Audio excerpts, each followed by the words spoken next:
What a blessing it is to be tired doing something you love. 10:40 on a Monday night. Hornets fall to the Lakers 121 to 111. Show flow. Gonna quickly run through some notable stat lines in the box score, then we'll touch on the first and second quarter quickly, move to the third quarter woes, and then finish off with the post-game takeaways and notable quotes. It was funny before we get there. Walking the post-game, Charles Lee comes in, he looks me dead in the eye and says, I already know what you're gonna ask. And I didn't ask it, but yeah, it gets to a point. So stat lines, Marcus Smart has 7 steals. Rui Hachimura taps in what 21 of 9 of 12. He had a great night taking shots that the defense gave him, rising up for good mid-range shots. JJ Redick said in pregame that he's a laser from three, and we saw that tonight. He was 3 of 3 from behind the arc. Austin Reeves pours in 24, 5, and 7. Luka Doncic has 38. 6 and 7, I believe. Sorry, I'll be looking over a lot. I got notes, I got stat lines, so if I'm not looking directly into the camera, I mean, it's fine. You can just listen to this. Connor Knueppel 1 assist short of a triple double. He has what 19, 10 rebounds and 9 assists. Miles Bridges come hell or high water. He's gonna give you 25. He finishes with 34, 8, and 5 in this game. Musa Diabate was had a really good game. Sion James again, what did he shoot from behind the arc? He was 2 of 3 from behind the arc. So there's a lot of good things. There's a lot of great takeaways, optimism around this team. In the first quarter, I mean, the Hornets are getting consistent early rim pressure, and it's doing wonders for them. When you have a guy like Miles Bridges and a guy like Colin Sexton that can get to the paint relentlessly and consistently, have the swing passes to Con Knueppel or Trey Mann or Sion James, excuse me. I wrote down in my notes, Colin Knueppel rocks. I mean, this guy has like 11, 4, and 5 in the first quarter. He's everywhere. He's becoming an even better playmaker. He's getting to the post. He's getting the two dribble pull up. Instead of pull up, no look, swing to the corner for three. Trey Man misses it. It's a shot he's got to make. But I mean, first quarter, guys, it's how the Hornets look every first quarter, usually, except for the Miami game. Musa Diabate is blocking lob attempts at the rim. The Hornets are getting out in transition. Miles Bridges is hitting his threes. He's getting to the paint. Con Knueppel is getting great looks at the basket. Sion James is doing a lot of the early work. And I wrote this down too.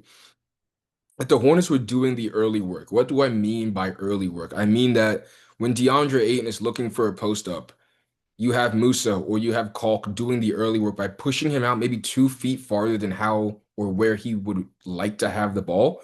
You have Luka Doncic calling for a screen and Sion James is doing the early work by making sure he puts himself in a position to be able to fight over it early and not too late.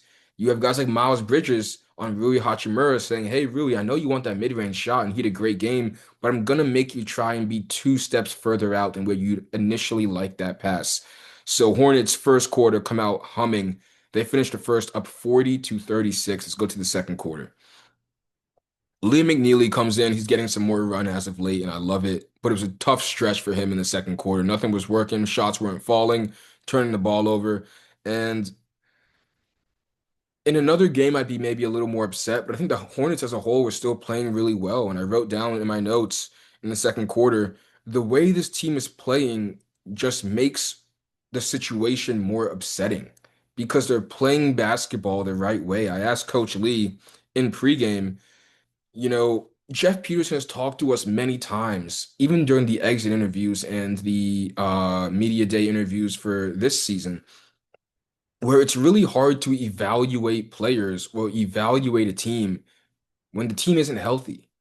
And I'm asking Charles Lee, like, hey, there's a ton of positives. The rookie class is great. But how do you accurately evaluate this team when your top two players are not playing basketball? And he said, you know what? We focus on absolutes, offensive absolutes and defensive absolutes. We focus on our identity. We focus on things that we can control. And although I agree with that statement, the offensive absolutes revolves around LaMelo Ball, which takes us to the end of the second quarter. Luka has 13 points in the first, and Charles says, you know what? No more of this. We're putting two on the ball. I'm blitzing him. I'm sending help. I'm shading him. And Luca in the second quarter is saying, okay, I'll get the ball out of my hands. We'll be fine with a swing Marcus Smart open three. The Hornets are saying, please, Jake LaRavia, take the wide open swing three. We'd much rather that than have Luca dictate the offensive possession, and everything seems dandy. The Hornets are up 63 to 60 with 30 seconds left in the second quarter, and then Austin Reeves goes to the foul line, goes 0 for 2 from the foul line. Somehow the Lakers get the ball back. Luca hits a three, 63 all, and then they end the half with a transition fast break layup for Austin Reeves at the buzzer. Lakers somehow go from down three to up 2 points to end the second quarter. And this is where the game fell apart. And it's not just me saying this, this is the exact sentiment we heard in postgame where Charles Lee says, I feel like we had that hangover carry over into the third quarter. The way we ended the second quarter had a direct correlation with how we started the third quarter, which takes us to the third quarter woes. Once again, I've been covering this team for 3 years, and everyone's been great to me. It's been more fun than I can imagine. But you walk into that post game and you get the sense, the feeling of deja vu. The third quarter, the third quarter, the third quarter. You hear the word physicality. You hear the word taking care of the ball. All these things that it seems like no matter how many times they preach it, it doesn't work out. It doesn't get fixed. And I asked Miles this question in post game. I said, "Hey, Miles, how frustrating is it when you come in here and you tell us the same thing over and over again, but then when you play the games, you feel like you're not reaching anything. You're not seeing growth in those areas." And Miles told me, "You're right. It's the elephant in the room.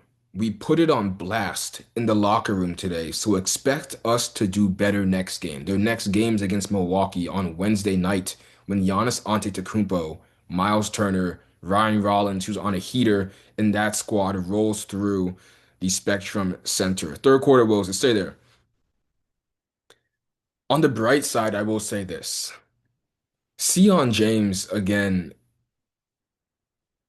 if you're him and you're walking in to the Hornets arena in the morning and the coaching staff says, "Hey, Sion, how was your sleep? You sleep well?" Yeah, you're gonna be the primary defender on Luka Doncic today. Or they tell him, "Hey, Sion, thanks for coming into the building today. You're the primary defender on Lauri Markkanen today." You could do this with name any number one player for the opposing team, and they're putting Miles and Sion on him. And I asked Miles in the postgame, I said, "Hey, last year, because of the injuries, you were asked to be the number one offensive weapon, the main playmaker, the main scorer, the main initiator for everything, while also being asked to guard the opposing team's best player. Now, at least you have a guy in Sion where you can say, 'Hey, Miles, we still need 25 from you tonight, but don't worry about Luca for the entire 48. Sion will take that for 20 minutes.'" Alleviate some pressure from Miles. And he says, "Hey, it's been great." And there were some things in there that I don't want to take out of context, but Miles did say last year we had KJ and Tijon. This year, we feel like we have not a better rookie class. He didn't say that explicitly. I don't want to put words in his mouth, but he did say that this rookie class has made their jobs easier than maybe rookie classes of the past. So 23 turnovers for the Hornets to 11 turnovers for the Lakers. And this is when I want to get to the overarching topic. This is what Hornets Twitter has been in a tirade about. This is what it seems like all of NBA Twitter has been circling around. The other elephant in the room, which is LaMelo Ball and Brandon Miller. It's incredibly hard as a young team that is trying to find their footing to be able to do that successfully when you don't know what you look like with your two best players. And in another year, like last year, I would say you get it past because when you have KJ and Tijon out there, you really know, hey, they might have good flashes, but there's nothing that we can see for the long term out of these two guys, at least at the moment. It's completely different with this rookie class. Knueppel is a stud. who, in my opinion, is the favorite for Rookie of the Year as it stands today, November 9th, November 10th. He is the Rookie of the Year. Sion James can be dropped onto any playoff contender and give good minutes. People didn't expect his three-point shots to be falling the way it is, and it is. And because of that, he is never going to see a minute in Greensboro unless he's coming back from injury. He is a staple in this rotation. Ryan Kalkbrenner, although Moussa Diabate was the better matchup maybe for DeAndre Ayton in tonight's game, Ryan Kalkbrenner is steady. He's a great defensive stalwart. He can shoot the ball from the free throw line well, meaning that he has the mechanics to be able to shoot the ball from deep eventually well in the future. The building blocks are there, and that's the part that is maybe a little frustrating because again, if you're Jeff, if you're Gabe, if you're Rick, and you're saying we knocked it out the park with this rookie class, you just want to see how you look fully healthy. Can you make the trade or can you not make the trade because of how this rookie class is? And they won't even know because simply those guys aren't on the court right now. And I want to make this clear. LaMelo wants to play. Brandon Miller wants to play, but there's got to be some reason. There's got to be some external factor as to why this seems to happen a month into the season every single year. So before we get out of here, some post-game takeaways and notable quotes from the end of the game. Colin Knueppel walks into the locker room, not locker room, excuse me, into the post game, and he says, you know, it's a little tough right now because we have players playing out of position, players who maybe have roles that they're playing right now that they're not used to because of the injuries. That's one. Khan also said that I don't really care about my stat line. I mean, sure, I feel like I'm progressing, I'm getting more comfortable, but if we're not winning these games, why should I care about what I'm posting on the box score? Number two, I addressed Miles with the elephant in the room. Again, he said, we put it on blast in the locker room, so expect us to do better next game again. That's against the Bucks on Wednesday. And then finally, Charles Lee. And this is one of those things where I feel like he's giving me presidential answers, and I respect it because as a coach, it may not just be you, it's the training staff. You guys said you put a plan together for LaMelo Ball. You feel good about the plan.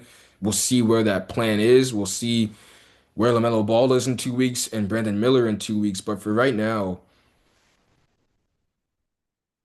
for him too, I said at the beginning of the season, you know, he can finally coach. Last year, it felt like he didn't have the pieces to really coach. This year, it did. You're watching that Brooklyn Nets game and you're saying, this guy's directing traffic. He's saying, hey, you need to be here. Hey, you need to be here. I'm drawing up sets and ATOs out of timeouts.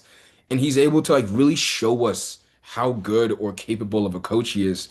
And then when you have your two best guys out, I just think it messes up everything. What other team in the league can you say, I don't expect their star player to play? Um, I don't have much else. Wednesday, Bucks. That's the Lakers takeaway. I'm gonna try to stay consistent with these. We'll see if I can, but a lot of good, a lot of not so good, and let's see how they rebound on Wednesday.